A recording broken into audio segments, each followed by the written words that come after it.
शिव महापुराण यहाँ तक विष्णु पुराण करती है, स्कंद पुराण वर्णन करती है, कार्तिक खंड वर्णन करता है कि तुलसी का क्यारा गोल है, चौकोर है, षडाकार का है। उसका भी प्रमाण हमारे शास्त्र में लिखा हुआ है कि अगर तुलसी का कुंड गोल है तो वो ऐश्वर्य प्राप्त करता है, तुलसी का कुंड चौकोर है तो वंश की वृद्धि करता है, तुलसी का कुंडा अगर षडाकृति का है, 6 फलक वाला है तो वो घर में संपदा की वृद्धि करता है। ये तुलसी के कुंड का भी प्रमाण हमारे यहाँ शास्त्र में लिखा हुआ है कि कुंडा कैसा होना चाहिए, तुलसी के कुंड की आकृति कैसी होना चाहिए, तुलसी का कुंड होना कैसा चाहिए, उसका भी प्रमाण हमारे यहाँ स्कंद पुराण में लिखा हुआ है, विष्णु पुराण में लिखा हुआ है कि आपको क्या किस रूप में चाहिए। पर जगत है ना, दुनिया के आगे हाथ फैलाओ, जाकर निवेदन करो, यहाँ वाले बाबा के पास हो या वहाँ वाले बाबा के पास हो या उसके पास हो या उसके पास हो या जगत के पास जाओगे, दुख पाओगे, रुपया खाएंगे, चूना लगाएंगे, धक्के मारकर निकाल देंगे, 2-4-8 दिन घुमाएंगे फिराएंगे, कल आना परसों आना नरसों आना, ऐसा करना वैसा करना, बस बाबा यही घुमाते रहेंगे और तुम्हारे धन का चूना लगाते रहेंगे। पर निवेदन है इनसे बचकर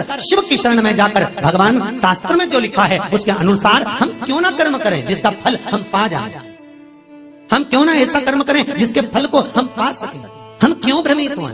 हमारे यहाँ तुलसी के कुंड का भी विधान है, गोल कुंडा है ऐश्वर्य देगा, चौकोर कुंडा है।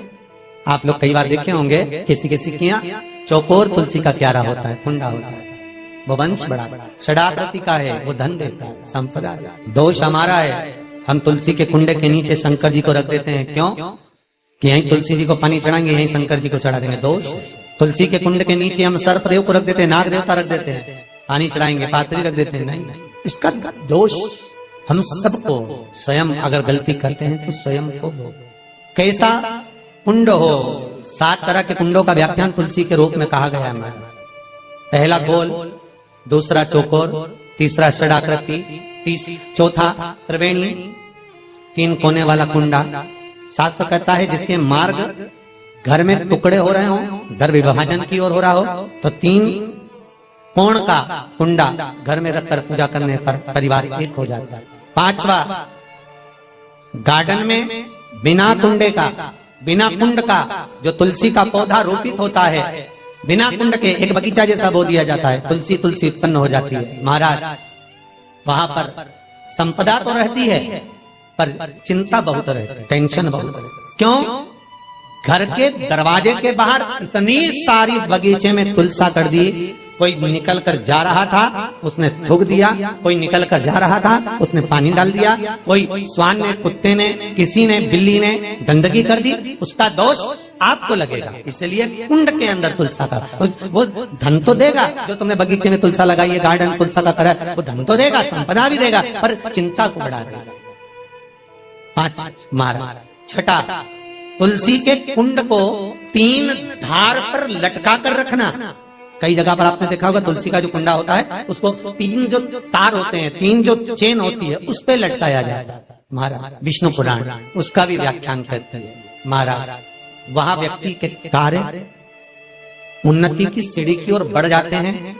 जैसे भोजन की थाली लग गई, भोजन तैयार हो गया, बस खाने बैठे हो और थाली खसक गई, समझ लेना कि तुलसी को अधर पर लटका कर रखा है। इसलिए कार्य तो हो रहे हैं, बनने वाले, 4 दिन बाद ये काम होने वाला है, 8 दिन बाद ये काम होने वाला है, लग रहा है कि इसमें इतना फल मिलेगा, लग रहा है इस व्यापार को करेंगे तो इतना फायदा हो जाएगा, सब कुछ करा, लाखों रुपए लगा भी दिए, थाली मालूम पड़े खसक गई, अधर लटका है। 7 क्रम है तुलसी के, ये 6ठा क्रम बता। तुलसी का 7वां क्रम, तुलसी का 7वां क्रम है। महाराज तुलसी का कुंडा जैसा घर के आंगन में है, तुलसी का कुंड जैसे घर के आंगन में विराज रहा है, ऐसा ही छोटा सा कुंड भगवान के लिए रोपित करें।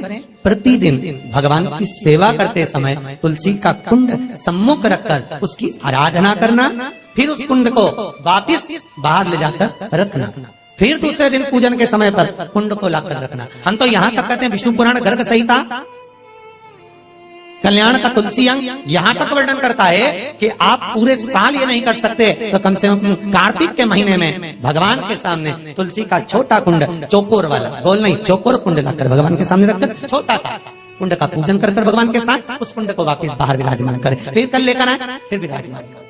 आप पूरे साल नहीं कर सकते तो 1 महीना, उसका फल 1000 गुना प्राप्त होता है। तो किस चीज के लिए कहा गया कि तुलसी का कुंडा एक बाहर हो, एक घर के अंदर मंदिर के सामने पूजन के लिए रखा जाए? तो कहते हैं उस घर में वैभव, सत्ता, संपदा, लक्ष्मी, समृद्धि, शांति की कभी कमी नहीं, कभी प्राप्ति सुख की।